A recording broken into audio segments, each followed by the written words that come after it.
Hi there and welcome to Hyundai Power Equipment. My name is Adrian and today we're going to look at the HY4B26 leaf blower. As you can see, it comes in a nice sturdy packaging, so I'm going to open it up and lay the contents out on the bench.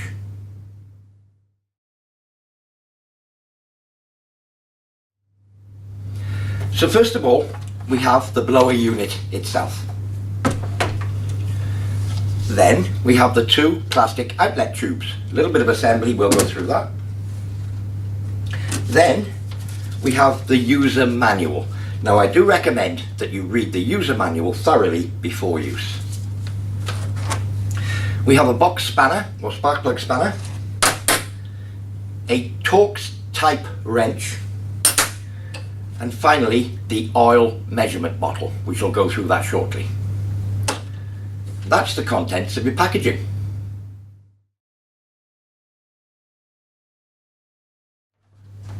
So there's only a small amount of assembly needed for this machine. You'll see with your two outlet tubes that one of them has these two lugs on the one end. This is the upper one that goes against the machine, and the lower one, as you can see, has no lugs on the other end of it. You simply slide the two together. You will see this L-shaped groove in the lower pipe.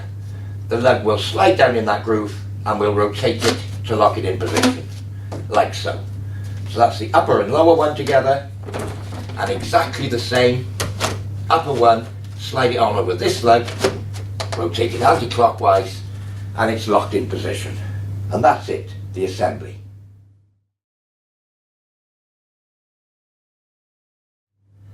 This being a 4-stroke machine, it's absolutely critical that you fill the engine with engine oil before use.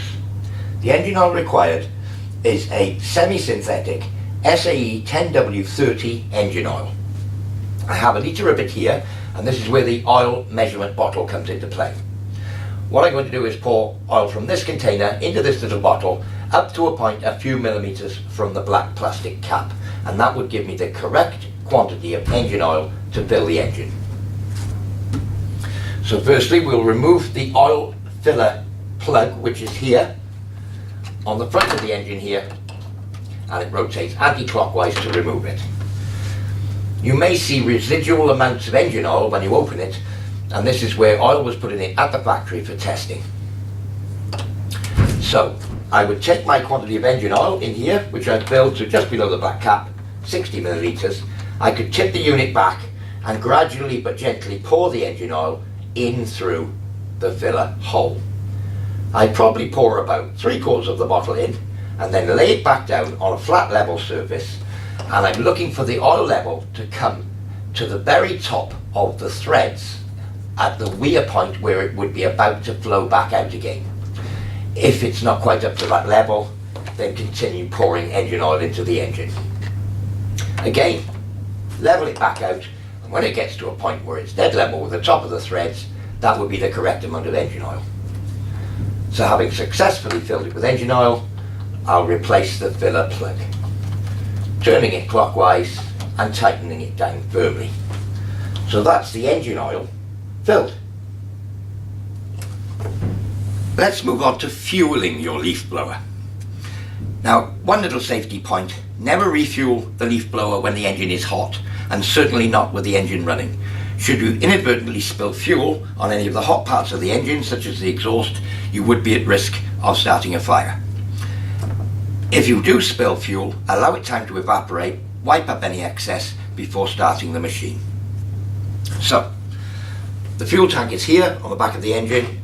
Simply unscrew anti-clockwise the fuel filler cap, and with fresh unleaded fuel, fill the fuel tank. The ideal level for the fuel tank would be 25 millimeters below the very, very top of the fuel tank neck here. And this will allow enough room for fuel expansion in the tank. So around about the top of the large area of the tank, but certainly don't fill it up to the top of the filler neck. So once you've filled it, replace the fuel filler cap, tightening it down firmly. So that's how to put fuel in your leaf blower.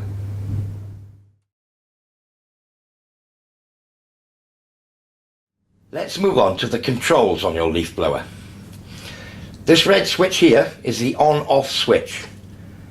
back towards the handle is off, and it does say stop on the switch, and it's got the number 1. So when you push the number 1 or push the handle forward, that is the on position. So engine on, engine off. Underneath the handle here, you will see the trigger. This is the accelerator for the engine to rev it up. So once it's started to rev it up, you simply pull on the accelerator trigger. On the right hand side of the engine, you will see here is the primer bulb.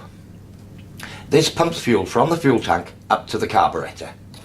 You will need to push it several times, probably actually 7 times, until you see that the primer bulb is full of fuel before starting.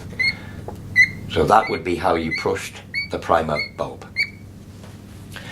The choke lever for cold starting is here. When it's up here, vertical, the choke is off, and back down here, the choke is on. When you've started the machine and pull the trigger, the choke will turn off. So that's to turn the choke on. The pull starter is here. So let's move on to the starting procedure for hot and cold starts. So for a cold start, the starting procedure would be, first of all, to turn the engine switch to the on position. Next, to turn the choke on by pushing it down here. Prime the carburetor, 7 pushes normally, until the primer bulb is full of fuel. Once we've done this, switch on, choke on, primed, we can then start the leaf blower. It may take 2 or 3 pulls, but once it's started, allow it to idle for 5 to 10 seconds, then you can pull on the accelerator trigger, the choke will turn off, and it will be ready to use. To stop the leaf blower when you've finished with it, allow it to idle, take your hand off the accelerator, allow it to idle for about 20 seconds, and then switch the on-off switch to the stop position. For a hot start, again, switch the on-off switch to the on position. Just ensure that there is fuel in the primer bulb. Chances are it will be fine because you've just been running it and the engine is hot. You will not need the choke, and pull start the engine as before.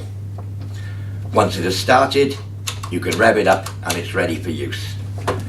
Again, when it's time to stop, allow it to idle for around 20 seconds and then push the stop switch. So that's a hot and cold start on your leaf blower.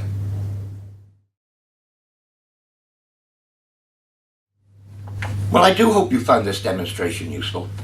For more information on this or any of our other products, simply visit www.hyundaipowerequipment.co.uk. I've been Adrian, and happy gardening.